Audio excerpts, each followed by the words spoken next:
So right here on the first day of the month is a Sabbath day. So you're going to rest now and then you count like this, or you start from a rest perspective and then you're trying to count off this specific feast day. It just said on the first day it's going to be a Sabbath day. Whatever day that falls on, you know, of this Gregorian calendar. It just happened to be on the what? The first day is next Wednesday. Next Wednesday. Next Wednesday. So it's like the weekly Sabbath. Notice it didn't say the Sabbath, it said a Sabbath. A Sabbath day. You feel me? And just basically a day of rest and get your mind together. Praising the Most High and all that. That's right. All right, let's read, brother. Verse 25. Yeah. Ye shall do no servile work therein, but ye shall offer an offering made by fire unto the Lord. What's the offering made by fire? That's we always grill. An offering made by fire for the Lord. You get the grill. You know what I'm saying? So now what we're going to do is go into the understanding of, somebody say trumpets. Why they say flute? Why they say clarinet or trombone or whatever the instrument is? Or bass. It said trumpet because the trumpet means something. That's right. What we're going to do, we're going to run through all these feasts right here. What we're going to do with each one, we're going to show what it means and how it got to do with the return of Christ. Them trumpets, huh? That's right. All right, now look, drop that right there. The next brother grab the book of Joshua. The book of Joshua. Going to Joshua. Joshua chapter 6. Joshua chapter 6. We're just going to go into what these trumpets are all about. So you can understand why the Lord says a trumpet. Yeah. We're coming back. We're going to be in Leviticus all day. We got to go back to the atonement and the tabernacle. So keep your mark in Leviticus 23. We're going to be back there. Joshua what? Joshua chapter 6, brother. Read 1 through 8. Joshua chapter 6. You got to read on down, Ron. Read on down like 6 times. You see what these trumpets are all about. But even in the book of Revelation, guess what? Angels start blowing trumpets. That's right. Preceding the return of who the world called Jesus Christ, who was a black, who was a brother. That picture up here on this board is not Christ. Your whole life you've been taught this. But that can't be found in the Bible nowhere. His description, none of that cannot be found in the Bible. The description of Christ in the Bible is a dark-skinned man with woolly hair. Right? Not only him, the angels, his father, right? And even the children of Israel. Various shades from blue, black, down to light-skinned brothers. Right? That's what it all passed. We're mistaken for Egyptians all the time. That's right. Look at this Joshua 6. Let's get to these trumpets real quick. Joshua 6. Joshua chapter 6 verse 1. Yeah. Now Jericho was straitly shut up because of the children of Israel. None went out, and none came in. And the Lord said unto Joshua, See, I have given into thine hand Jericho, and the king thereof, and the mighty men of valor. And ye shall compass the city, all ye men of war, and go round about the city once. Thus shalt thou do 6 days. 6 days in a row, all your men of war, go around, march around the city of Jericho. Once. Now this is something else to bring into play. Brothers want to march today and scream, no justice, no peace. But our forefathers marched when it was wartime. You don't go march and ask the enemy for nothing. If you want to say, brothers, it's time to march, you're telling brothers, okay, when you say it's wartime. Right? You don't go put your men and your brothers and sisters' lives in danger because you want to go yell at some tanks. And rap some little bullshit. I mean, if it's wartime or not, if it's wartime, let's roll. Because wartime, why you telling your enemies what you finna do so they Exactly. Exactly. Let's read, brother. And 7 priests shall bear before the ark 7 trumpets of ram's horns. 7 what? Trumpets of ram's horns. And the 7th day ye shall compass the city 7 times. And the priest shall blow with the trumpet. So the trumpets actually mean war is coming. It's to announce war is on the way. Alright, let's read.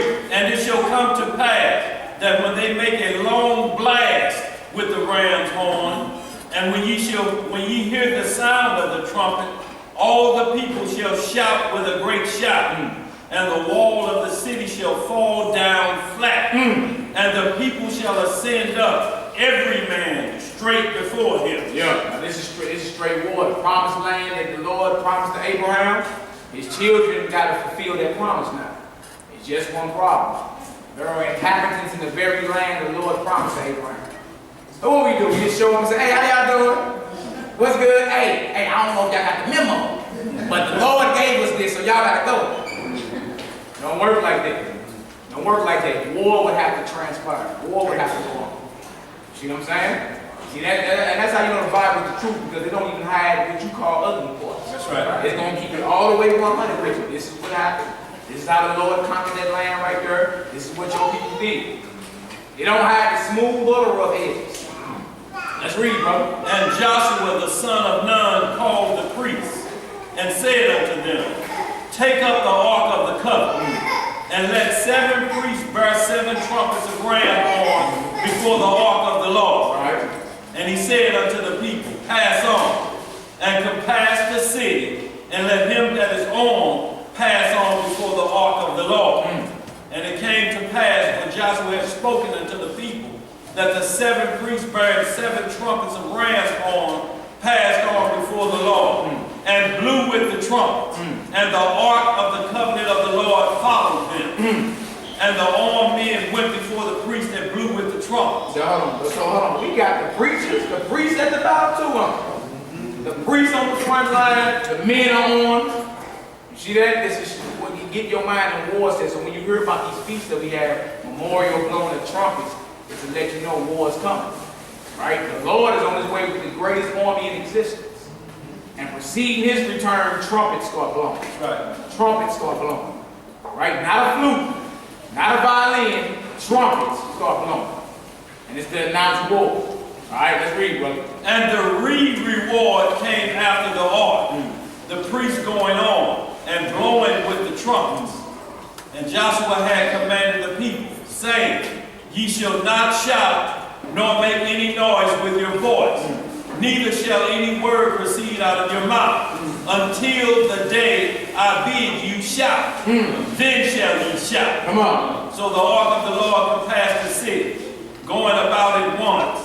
And they came into the camp and lodged in the camp. And Joshua rose early in the morning, and the priests took up the ark of the Lord.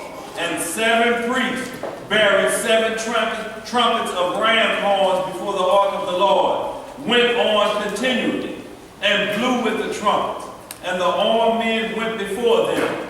But the reward came after the ark of the Lord, the priests going on and blowing with the trumpets. And the second day they compassed the city once, and returned into the camp. So did they 6 days. And it came to pass on the 7th day that they rose early about the dawning of the day, and compassed the city after the same manner 7 times. Only on that day they compassed the city 7 times. And it came to pass at the 7th time, when the priests blew with the trumpets, Joshua said unto the people, shout, for the Lord hath given you the city. And the city shall be accursed, even it, and all that are therein, to the Lord. Only Rahab the harlot shall live, she and all that are with her in the house, Right. because she hid the messengers that we sent. That's it for that right there. Now trip off this. We're going to go back to Numbers chapter 10 real quick. Numbers chapter 10, 1 through 10. We see that the trumpets is actually something that announces that war is coming. Right. So being that war is coming, the Lord orders his people to gather yourselves together. We got to be together. We got to put aside the petty differences and all that and stand together as a mighty nation of the Lord. That's right. And it says before the Lord entered into his wrath. We need to be gathering together while we are God's people. You was brought here as a nation and you leaving as a nation. That's right. Get all this individuality out your mind. Think, well, that ain't what I do. We're talking about our people as a whole. Right. Right? And then just because you don't do it and everybody else sick, that means we sick. That's right. But when we love our people, we got to tell the truth. Some people don't like the way it come off, you know, but it's just what it is. You can't play with Israel. Israel will jump you out the house. That's right. You don't know what you're talking about, you get drove out the house. You know what I'm saying? So you can't play with these people. You got to give it to them straightforward. Numbers 10, 1 through 10. We going into the trumpets. Remember, the memorial of blowing trumpets start next Wednesday at evening. We know so far that the trumpet signals that war is coming. All right. Also, for y'all that don't know, we in the middle of what they call a tetrad, which is a full blood moon cycle. That's right. The first one came in on Passover. Brothers was up and they saw it. Red full moon. Look, all these blood moons are falling on high holy days to let you know it's the Lord that's in charge of all these things. All right. So we in the middle of this. So the first day of Tabernacle is going to be another blood moon in the sky on high holy day. Let's get this. Numbers, the 10th chapter. Numbers 10, 1 through 10. Numbers chapter 10, verse 1. And the Lord spake unto Moses, saying, Make thee 2 trumpets of silver. Of a whole piece thou shalt make them. Of a whole piece shalt thou make them, that thou mayest use them for the calling of the assembly, and for the journeying of the camps. The trumpets were also for calling the people together, gathering the people together, and then you would blow, and then we knew how to march when we was in the wilderness. We wasn't just skipping through the wilderness. That's right. We was in rank, every man according to his tribe and everything. We moved in rank and in order. We wasn't in the wilderness hitting backflips and just, well, that's where y'all going today, I'm gonna stay over here. Right. It wasn't like that, you feel me? So another thing for the trumpets is for the gathering of the people and the moving of the nation. That's right. All right, let's read, brother. And when they shall blow with them, all the assembly shall assemble themselves to thee at the door of the tabernacle of the congregation. And if they blow but with one trumpet, then the princesses, which are heads of the thousands of Israel, shall gather themselves unto thee. So blow with one trumpet, that means all the leaders of the camp or the elders show up. That's all right? right. Come on, brother. When ye blow an alarm, then the camps that lie on the east parts shall go forward. Okay. When ye blow an alarm with the second time, then the camps that lie on the south side shall take their journey. Outside? Where you think all this stuff come from? South side. Still with us. Come on. They shall blow an alarm for their journey. But when the congregation is to be gathered together, ye shall blow, but ye shall not sound an alarm. And the sons of Aaron, the priests, shall blow the trumpets, and they shall be to you for the ordinance forever throughout your generations. Forever throughout your generation. You're supposed to be always rehearsing this thing. All right, come on, brother. And if ye go to war in your land against the enemy that oppresseth you, Read that again one more time, please. and if ye go to war in your land against the enemy that oppresseth you, Your land against the enemy that oppresseth you. Come on. then ye shall blow an alarm with the trumpet, and ye shall be remembered before the Lord your God, and ye shall be saved from your enemies. That's salvation right there. Being saved from your enemies. Huh? Yep. So how can you go to war in another land against your enemies that oppress you? Yeah. Nation gonna rise against nation. It's coming. It's coming. Verse 10, brother. Also in the day of your gladness, and in your solemn days, and in the beginnings of your months, Come on. ye shall blow with the trumpets over your burnt offerings, and over the sacrifices. What's it going? Burnt offerings.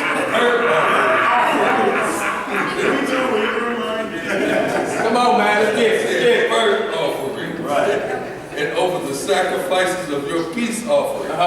And they may be to you for a memorial before your God. I am the Lord your God. No doubt. So look, this is what we're about to do now. Now we're going to go to the New Testament. Let's call the New Testament and show these trumpets going off, preceding the return of the King of Kings. So the next blood moon is October the 6th. October 6th. Yeah. Well, it depends on the date. Some saying the 8th. Oh, okay. You know, it just depends, man. We're going to have to see. Feel me? We're going to see. It's supposed to be the first day of Tabernacle, but just keep your eyes open. We're gonna see what it is. They definitely popping up. They popping up more and more. All right, we're going to go to Matthew 24 real quick. Matthew 24. We get this Matthew 24 about the return of the Messiah. Yahshua the Messiah, Jesus Christ. Let's see if we bump into these trumpets again. That's right. Because you can read things in a moment, in the twinkling of an eye. Yes, sweet Jesus. They'll never tell you what the last trump is, though. Right. It says at the last trump. What's that? Okay. There you go. Come on. Let's read Matthew 24. We're going to get into it. We're going to show what it is we ought to be doing. The Lord is trying to get our attention as His people. And no, we cannot come back to Him under our own vibration and order. You got to come back to Him how He commanded you to come back. That's right. That's the only way we're going to be accepted. You can't change the rules in your parents' house, nor can you change the rules of God. God got rules, everything has rules, including your Creator. All right, so this is Matthew 24. Matthew 24. Matthew 24. Start around 22, bro. Start around 22. Matthew 24, Yeah, Matthew, verse 22. Matthew 24, we're going to go around verse 22 and read on down to like 33. Verse 22. And except those days should be short, there should no flesh be saved. See what Christ talking about the time getting so bad that unless He shortened the days, wouldn't no flesh be saved. Go back to 20. Yeah. Let's get it. Verse 20. But pray ye that your flight be not in the winter, neither on the Sabbath day. Christ talking about the Sabbath day before His return? When the people talking about the Sabbath day is Sunday or it changed, the Lord talking about His return right here. He said, "Oh, pray that you ain't got to get up out where you at on the Sabbath day." Let's read, brother. For then shall be great tribulation, such as was not since the beginning of the world to this time. No, nor ever shall be. Talking about the worst times on planet Earth. Let's read. And except those days should be short, there should no flesh be saved. But for the elect's sake, those days shall be short. But for the elect who God elected, for their sake, He'll shorten the days. And believe it or not, that's what really got these people in check. Because think about it, they got all the weapons, resources, and everything. Why they ain't just killed us? That's right. Wipe us out. Because whenever you put God's people back against the wall, recheck the history, the Lord starts showing up. Miraculous things go happen. 10-mile-an-hour tornado, hula-hoop-sized head will fall out the sky. That's right. You got to go with anger. Feel me? So the Lord actually got these people in check. Because if they really wanted to wipe us out, they could, but then they know they have to deal with the Most High. See that? Let's read, brother. And let me say this, hold on too, man. When you see this, Matthew 24 and 21, and it says, for then shall be great tribulation such as was not since the beginning of the world. So when you read that Genesis 1:1 through 1 and 2, you see that the earth was void. So it's saying there was great tribulation during that time, and that was a flood before Noah's flood. So it was at this beginning. When we start reading in Genesis at the beginning, it was coming out of great tribulation. Letting you know how that world was destroyed and the way this same second coming going to be, the world going to be handled. All right, let's get it. Verse 23. Then if any man shall say unto you, Lo, here is Christ, or there, believe it not.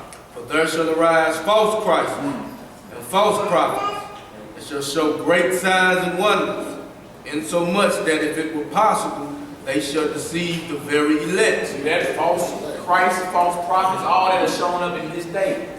Right? There's all type of cats running around claiming to be the Messiah, claiming to be the Son of the Most High. That's right. And they've been doing it. And it's a long list of folks too. We ain't even got to name them. Come on, bro. Behold, I have told you before. I told you what? Told you before. Right, because if He's God, He's all knowing. So we're going to warn you about things to come before they happen. I told you before it happened. That's right. Come on, bro. Wherefore, if they shall say unto you, Behold, he is in the desert, go not forth. Go not what? Go not forth. Come on. Behold, he is in the secret chamber. Believe it not. And look, that verse right there is frightfully accurate. Because you got a man over in the Israeli desert today claiming he's the Messiah. That's right. That verse is frighteningly accurate because the boy that called himself Yahweh ben Yahweh was actually in a secret chamber. Hide. In attention. We call it the penitentiary. Let's read, brother. Verse 27. For if the lightning cometh out of the east, and shineth even unto the west, Right. so shall also the coming of the Son of Man be. Meaning it's not going to be no private thing. That's right. The whole world going to witness what it is when it go down. Right? As a lightning flash from the east and the west, you're going to know, okay, it must be time. All right, let's read, brother. For wheresoever the carcass is, there will the eagles be gathered together. Come on. Immediately after the tribulation of those days shall the sun be darkened, and the moon shall not give her light, and the stars shall fall from heaven, and the powers of the heavens shall be shaken. Moses said immediately after the tribulation, after all hell break loose. After the tribulation, you got people saying they don't get raptured out of here before then.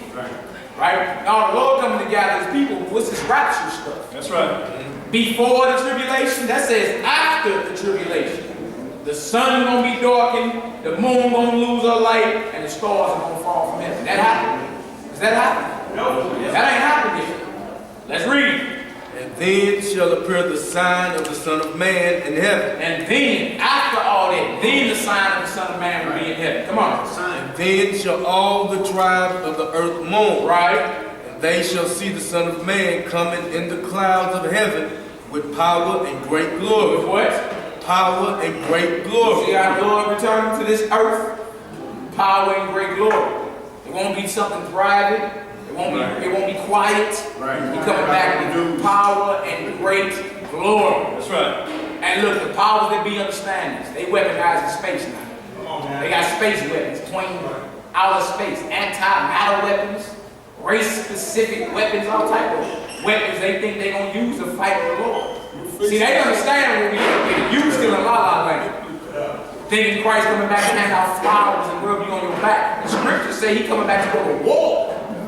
And notice it say the tribes of the earth are going to mourn when they see him. What everybody mourning and angry about? I thought that was sweet Jesus. What you mourning about? Does everybody know what time it is? The powers that we understand, from Vladimir Putin to Barack Obama, they know what time it is. That's right. They understand. We ain't figured it out yet. Right. Let's read, brother. Verse 31. He shall send his angels with the great sound of a trumpet. Of a what? Great sound of a trumpet. Now notice we got the trumpets coming up next week, which means war is coming. That's right. Which means gather together. Right? So he said he's going to send his angels with a great sound of a trumpet. That trumpet that feats the memorial blowing trumpets next week is us preparing for the return of the Lord. That's what that's about. That's what we are rehearsing. That's right. Right? And that's what you ought to be doing. You ought to be looking for the kingdom of God to reside on this planet. All this is wicked. You can marry your dog if you want to. Didn't New marry a dog in California at the beginning of this year? He married his dog. You can look that up. Dude he dressed the dog up in a little dress and everything. Married his dog. See what I'm saying?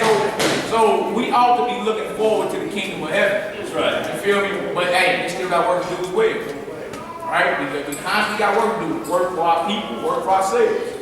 We gotta get better. Even us up here, we got things that we fall short in, we gotta get better on. There ain't no excuse. That's right.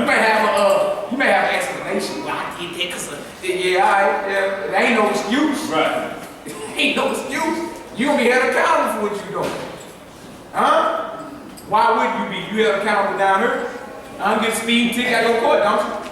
But you say, dang, I gotta go to court. I gotta go see the judge. You hate to see a carnal judge. Wait, you gotta see the judge of all judges. Right. That's gonna be ugly. That's going to be ugly. Let's read, brother. He shall send his angels with the great sound of a trumpet. Uh-huh. They shall gather together his elect from the four winds, from one end of heaven to the other. See, so we see right here where the Lord, in the day of the Lord, trumpets are going to be blown. You got something out? Yep, precept, Isaiah 45:4.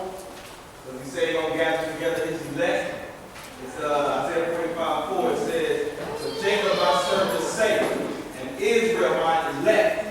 I called you by thy name, I surveyed thee, though thou hast not known me." You see right there, Israel is elect of the Most High. And that's who's been scattered to the four corners of the earth, man. So you say you're going to gather his elect from the four winds, four corners of the earth? That's you. That's right. You are the elect of God. Israel, prince of the power, prince of God. You wasn't meant to be no slave and get your back whipped. Right? You went through that because you tripped. Right? You were meant in your original order to run this whole entire planet. Start thinking like that. Start thinking like that and not just, your little subdivision. That's right. Or your little block on the west side. Start thinking international, global. Because in that day, you're going to be running the world. That's right. Under the orders of your Messiah, under the orders of his Father. Right? So the trumpet means what? War is coming and gather the people. Right? So we as God's people rehearse these things year in, year out. First feast for the 7th month is the blowing of trumpets. The blowing of trumpets signifies war, and it's time for God's people to gather together. Why wouldn't you? Who individually can take this thing down by themselves? You can't. You need to be together and you need the power of your God back. That's the only way it's going to work. All right? Now, let's go over here real quick. We're done with that one. Jump over to 1 Corinthians. 1 Corinthians 15. 1 Corinthians 15. We're going over what the trumpets actually mean. Because without the right spiritual understanding, you'll think, oh, that's cute. They just blowing trumpets. That's right. They're just blowing trumpets. They gonna stir them. Band count. Band count. Right. American power. Right. If you go to a baseball game or whatever, they have whatever they blow, trumpets or whatever, to get the fans charged up to try to rally their troops. And you know what to holler as soon as you hear it. You hear everybody holler charge. Yeah. You don't know if a flute was playing flute. What is that? It's the same way around here. You let Most High get the first toast. Come on. These Hebrews be ready for war.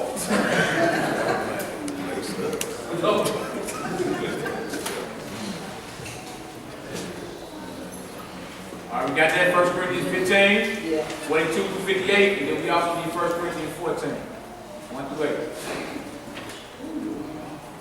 Y'all write these things down.